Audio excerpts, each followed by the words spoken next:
নমস্কার, 7 নিউজ নেটওয়ার্কে আপনাদের স্বাগত। রাজ্য জুড়ে এসআইআর নিয়ে বিতর্ক অব্যাহত।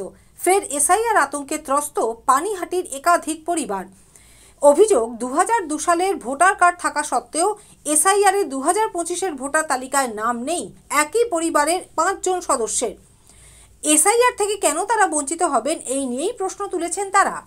পানিহাটি পৌরসভার 33 নম্বর ওয়ার্ডের বাসিন্দা তপন কুমার বণিকের অভিযোগ, 2002 সালের ভোটার কার্ড থাকা সত্ত্বেও তিনি, তার স্ত্রী এবং তার পরিবারের সদস্যদের নাম না থাকায় 2025 সালের ভোটার লিস্টেও নাম নথিভুক্ত হয়নি।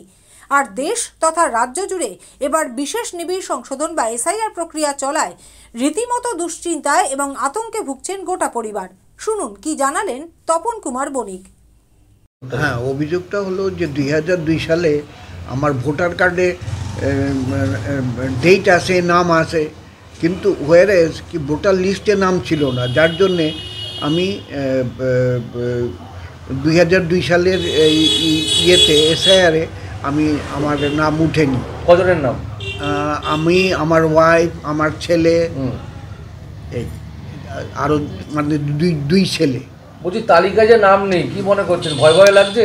ভয় তো স্বাভাবিক একটু লাগবেই, কারণ রেজাল্ট কি হয় আমি তো ঠিক বলতে পারবো না। পাশাপাশি ওই ওয়ার্ডেরই আর এক বাসিন্দা প্রদীপ নাহার অভিযোগ, 2002 সালের ভোটার কার্ড এবং লিস্টে নাম থাকা সত্ত্বেও এসআইআর ফর্মই পাননি তিনি। নিজের ভোটাধিকার থেকে বঞ্চিত হবার আশঙ্কায় যথেষ্ট আতঙ্কিত তিনি এবং তার পরিবারের সদস্যরা। তিনি যেন নিজের ভোটটা দিতে পারেন, জানালেন প্রদীপ নাহা। এসআইআর ফর্মটা আসেনি, ভোটের স্লিপ এগুলো আসছে না। আপনি এসআইআর ফর্ম পাননি? না।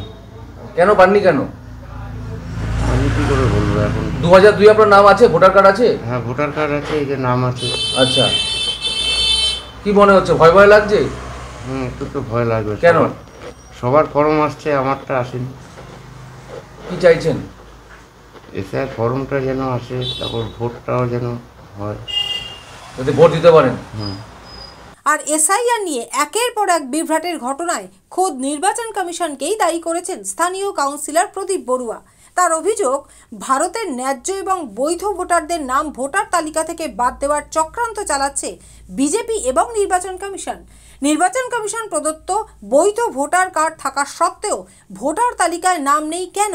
তার দাবি, এসআইআর-এর নামে ভারতের বৈধ নাগরিকদের সঙ্গে যে অন্যায় করা হচ্ছে, অবিলম্বে সেই সমস্যার সমাধানে ব্যবস্থা নিক নির্বাচন কমিশন। আমাদের অভিযোগ হচ্ছে, যেটা আমাদের নেত্রী শ্রীমতী মমতা বন্দ্যোপাধ্যায়, আমাদের নেতা অভিষেক বন্দ্যোপাধ্যায় বলেছে যে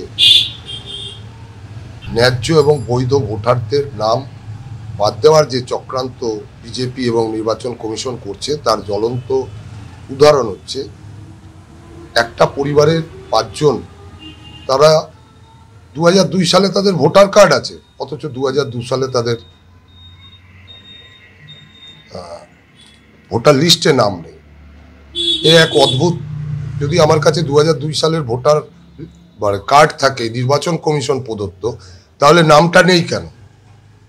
এটা একটা চক্রান্ত। এবং এই বৈধ ভোটারদের, ভারতীয় বৈধ নাগরিকদের অবৈধ করে ওই সোনালী বিভেদের মতন পার করে দেওয়ার চেষ্টা, চক্রান্ত, তার বিরুদ্ধে। আরেকদিকে দাঁড়িয়ে প্রদীপ নাহা, তার 2002 সালে নাম আছে, তার ভোটার কার্ড আছে, কিন্তু সে ফর্ম পায়নি। সে এসআইআর হচ্ছে, এসআইআর-এর যে নমিনেশন ফর্ম সেটা পায়নি। এই চক্রান্ত, এর বিরুদ্ধে আমাদের প্রতিবাদ। আমরা চাই এই সমস্ত মানুষ যারা বৈধ ভারতীয় নাগরিক, বৈধ ভোটার, তাদের সঙ্গে যে অন্যায় নির্বাচন কমিশন করছে, বিজেপির এই চক্রান্ত, সেই চক্রান্ত এবং অন্যায়ের বিরুদ্ধে প্রতিবাদ করা এবং নির্বাচন কমিশন যথাযথ ব্যবস্থা গ্রহণ করে এই মানুষগুলো ফর্ম দেওয়া এবং এদের ভোটার লিস্টে নাম নথিভুক্ত করা, এটাই আমাদের দাবি। রাজাদের রিপোর্ট, 7 নিউজ নেটওয়ার্ক, সোদপুর। আরও বিভিন্ন খবরের আপডেট জানতে হলে অবশ্যই সাবস্ক্রাইব করুন 7 নিউজ নেটওয়ার্ক চ্যানেলটি, কারণ আপনাদের একটা সাবস্ক্রিপশন আমাদের কাছে অত্যন্ত মূল্যবান। পাশাপাশি অবশ্যই ফলো করুন আমাদের হোয়াটসঅ্যাপ চ্যানেলটিও। জয় হিন্দ।